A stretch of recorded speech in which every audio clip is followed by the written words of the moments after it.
Familia, vamos a hablar del reflujo, ¿sí? Ese ácido que usted siente que le quema aquí en el esófago. Estamos con el doctor Warner Ramírez. Doctor, bienvenido. Ítalo, buenos días, ¿cómo estás? Ahora, doctor, la segunda enfermedad gastrointestinal del mundo, el reflujo, casi todo el mundo tiene, ¿verdad? Es súper frecuente, pero hay que diferenciar la enfermedad por reflujo gastroesofágico por el verdadero reflujo. Vamos a ver. Es normal que siempre el estómago se ventile y saque por aquí arriba varios de los contenidos que tiene, pues como un efecto chimenea, le explico a mis pacientes.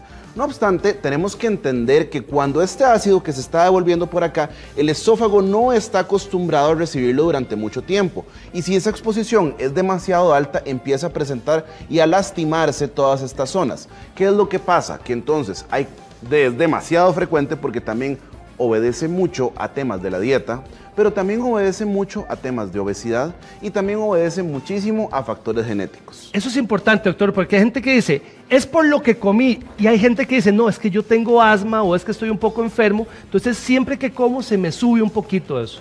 La realidad es que hay varios síntomas esofágicos, agrura, ardor, esa sensación de fuego, dolor en la boca del estómago, pero también hay síntomas extraesofágicos como un asma muy necia que no se quita, incluso hay personas que hasta tienen problemas del esmalte de los dientes, caries, sinusitis. Entonces es porque se nos está devolviendo hasta la parte más alta del esófago e incluso puede afectar la vía aérea.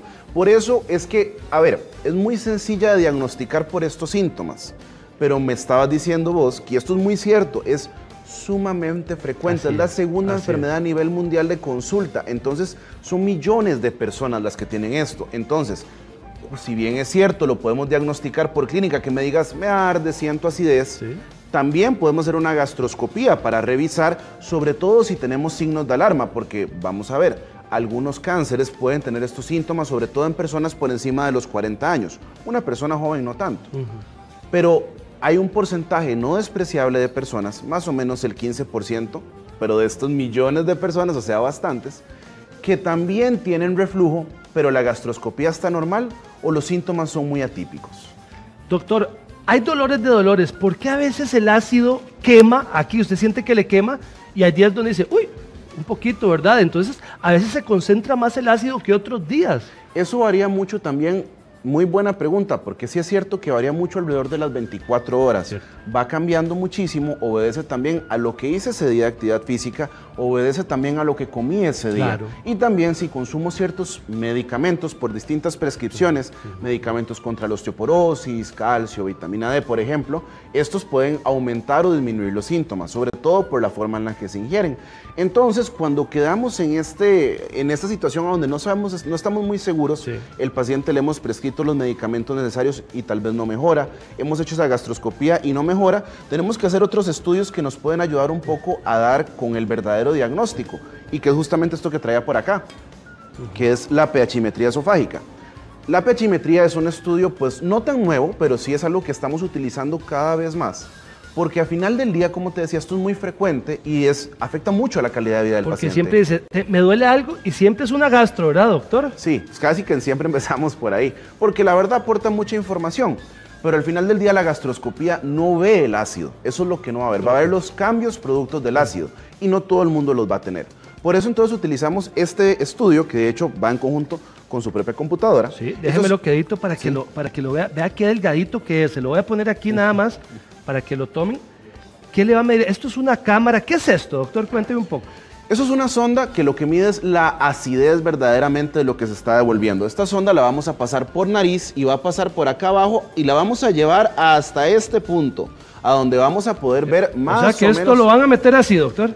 Claro, y como les digo, eso es ambulatorio, es decir, lo colocamos, se lo pone en la nariz y... ¿Por la nariz? Por la nariz, porque eso está conectado, y el paciente lo conectamos a esta computadora. Ajá. Eso se lo va a llevar para su casa, y aquellos pacientes que estén familiarizados con los estudios de presión o electrocardiograma de 24 horas van a entender que es algo similar porque es un estudio por 24 horas. O sea, a mí me ponen esto, me llevo el aparatico. En una carterita. En una carterita, no, Dios guarde, ¿verdad? Que se lo pone en una carterita, y eso, ¿qué le va a ir midiendo? Eso es lo que va a ir midiendo. Las veces que el contenido del estómago sube, también mide qué tan ácido es este contenido, y nos permite saber si verdaderamente eso hay reflujo ácido, porque hay ciertas condiciones en las cuales el esófago es muy sensible pero no necesariamente es por el ácido. Entonces, estamos obligando al paciente a comprar medicamentos contra el ácido una y otra vez sin que verdaderamente le fuera a servir. Entonces, con esto lo podemos objetivizar. Además, hay personas que tienen un esófago mucho más sensible, como te mencionaba, y requieren modular un poco la sensibilidad de ese esófago con otro tipo de medicamentos. Qué interesante, doctor, porque a la hora que yo se lo devuelvo a usted lo mete en la computadora y le va a decir en qué momento del día tiene el ácido más. Exacto, porque por eso tiene estos botoncitos por acá. Ves que tienen como aquí unos tenedores y un corazón con ese rayito. A veces a mí me confundía porque parece como la parte de los desfibriladores. Sí, señor. No es por eso.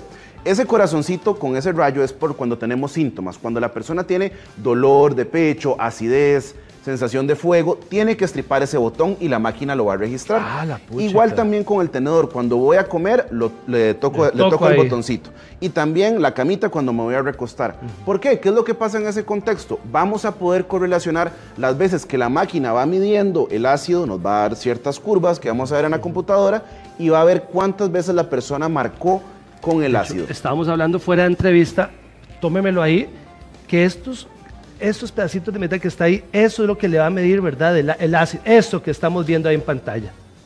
Entonces, justamente al ir viendo cómo va devolviéndose y si correlaciona las veces que la persona siente síntomas con un verdadero pico de ácido, podemos decir que esta persona verdaderamente se beneficiaría de suprimirle la producción de ácido. Claro. Claramente esto es un estudio muy útil, pero no lo hacemos de primera entrada a todo el mundo. Por supuesto hay otros estudios como hablábamos de la gastroscopía, pero sí es muy importante, sobre todo para aquellas personas que se han hecho múltiples estudios de gastroscopías, ha tomado múltiples ciclos de medicamentos y todavía no llegamos a un diagnóstico, que se acerquen a los especialistas en gastroenterología para que hagamos un estudio de pechimetría y determinar si verdaderamente es reflujo. Doctor, después de esto, ¿a qué brincamos? Ya cuando tenemos datos exactos. Como te decía, podemos saber, ¿es una enfermedad por ácido o no?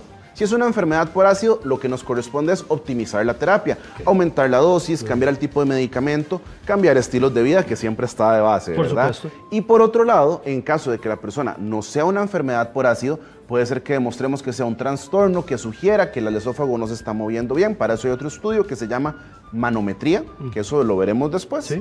Y también, como te mencionaba, ciertos medicamentos que se llaman neuromoduladores que nos van a permitir disminuir la sensibilidad de ese esófago para que no esté sintiendo tantísimo en exceso la persona por dentro. Ya cuando brincamos a un doctor tan bueno como usted, ¿verdad? Antes de eso, uno va a la farmacia, ¿verdad? Y le dan esas tabletas. Uno llega, se toma la tableta y dice, mira, me quitó esto, qué bueno. Y entonces ya la tableta empieza a ser casi que del día a día, te tomas 5 o 6 por día. ¿Qué es lo que está haciendo esa tableta? A veces efervescente, a veces no hay. Esos muchas veces, Ítalo, son antiácidos. Y lo que yo le digo a mis pacientes es, no es que esté mal usar antiácidos. De hecho, nosotros los prescribimos, porque a veces hay síntomas, tuve una transgresión de dieta, fui a una cena, tomé algo que no tenía que tomar. Pero el problema es cuando se vuelven del día a día y tal como lo estás mencionando, significa que algo no está bien. Exacto. Entonces estoy apagando síntomas. Veámoslo como si fuera un dolor de cabeza. Es normal tener dolor de cabeza todos los días y tomarme una pastilla todos los días. Puede ser migraña, puede ser otra cosa. Igual en este contexto, sobre todo en personas que, vamos a hablar, una bandera roja, sería una persona por encima de 40 años que tenga síntomas y síntomas y síntomas. Y en un país con una incidencia de cáncer gástrico tan alto como el nuestro, lo importante sería descartarlo. Y repito, personas con factores de riesgo, porque si hablamos para la población general, el ácido es muy frecuente en gente joven, entonces no es como que sea un cáncer en gente joven. Sí hay salvedades. Lo importante es, veamos qué es lo que está pasando. ¿Estoy requiriendo demasiada terapia? Es momento de consultar al médico. Doctor, le agradezco mucho. Muchas